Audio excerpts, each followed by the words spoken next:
Your solar panels send 300 kilowatt hours back to the grid in July. PSE&G doesn't cut you a check. They don't pay you cash. So where does that electricity actually go and how does it show up on your bill? Hey folks, I'm John from My Solar Home. And in the 15 years I've been installing solar in Jersey, the number one question I get is, John, how does net metering actually work on my bill? So today I'm going to walk you through exactly that.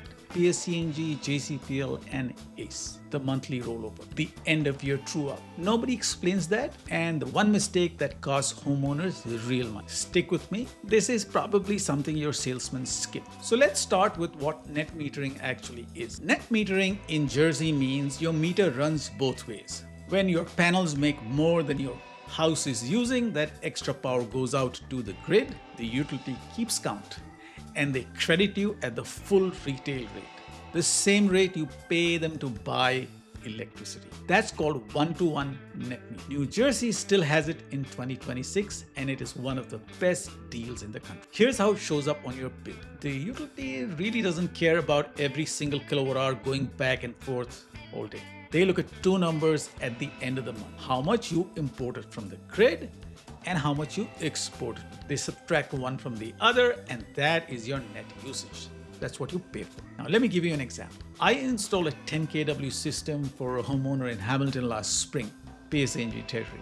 In July, her home used 900 kilowatt hours. Her panels sent 300 kilowatt hours back to the grid. Her net billable usage, 600 kilowatt hours. At PSE&G's rate of about 25 cents a kilowatt hour, she paid 600 kilowatt hours instead of 900. That's about $75 that she didn't have to pay that month just from net metering. Now for the good part, the monthly rollover. If your panels produce more than your house uses in a given month, you don't lose those credits. They roll forward to the next month. So in May, June, July, August, when your panels are crushing it, you bank credits. Then in December, January, and February, when production drops and your heat's running, those banked credits offset your winter bill. I installed for a couple in Marlboro 2 years back. By the end of August, they had about 1,400 kilowatt hours in bank credits sitting on their account. November rolled around, their production dropped, and those summer credits ate their fall and winter bills almost entirely. And that's exactly how it's supposed to work. So here's the part that really nobody explains: the year-end true-up. Every utility has an annual anniversary date, usually the month you got your system turned on. On that date, they look at your account. If you still have leftover credits sitting there, extra kilowatt hours that you banked over the whole year that you never used, those credits are settled out. And guess what? They don't get settled out at full retail rates. They get cashed out at a much lower wholesale rate, giving you pennies to the dollar for all that extra energy you generate. So if you oversized your system and you're banking 2,000 extra kilowatt hours a year that your house will never use, that's money that you're basically giving away to the utility. I've seen homeowners lose $400 to $500 a year this way because their installer sold them a bigger system than they need. Now, this is the mistake when the salesman walks in, looks at your roof and says, you've got space for 14 kilowatts. Let's go for it. But your home only uses enough power for an 8 kW system. So now you're producing 40% more than you'll ever use. And at the year end, the utility is keeping that surplus value. That's wrong. Walk away from that. Another mistake to avoid is having an anniversary date or a true-up date in the middle of summer or winter. Call your electric company and get your anniversary date set to the 1st of April. That will ensure that your summer credit is used up in the winter and not end up being paid pennies for the summer credit instead of using it when you need it.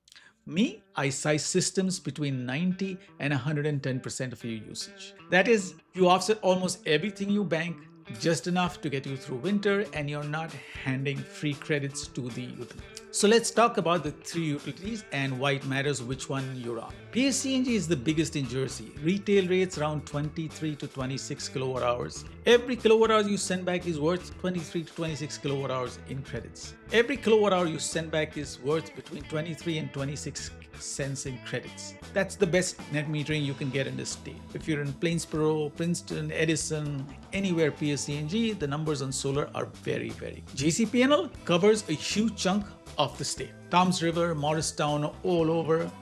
Rates are around 24 cents. Net metering works exactly the same way.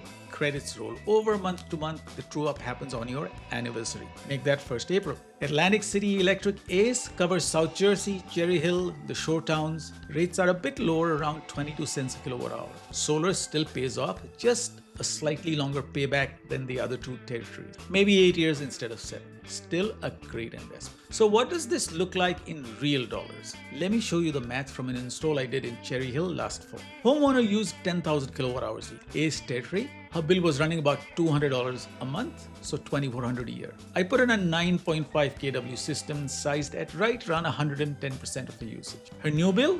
Just the connection charges of less than $10 a month. So she's saving roughly $2,300 a year just from net metering. Then add SUSI on top of that, New Jersey's SREC 2 program that pays you $85 per 1,000 kilowatt hours of solar energy produced. That's 8.5 cents per kilowatt hours on top of what you sell in your bill. Her 9.5 kW system makes about 11,000 kilowatt hours a year. That's roughly another $935 a year, locked in for 15 years, paid out quarterly, direct to her bank account, and all guaranteed by the state. So her total annual benefit about $3,235 a year. System cost was around $24,500, so her payback comes in right at about 7.6 years. After that, it's pure savings for the next 17 plus years in the world. Now here's another thing that nobody really talks about. Net metering is not the same as having a battery. People get confused by this all the time. Net metering is a billing arrangement, credits on paper. When the grid goes down in a storm, your solar panels shut off. And all those credits, they don't do you any good. If you want backup power during an outage,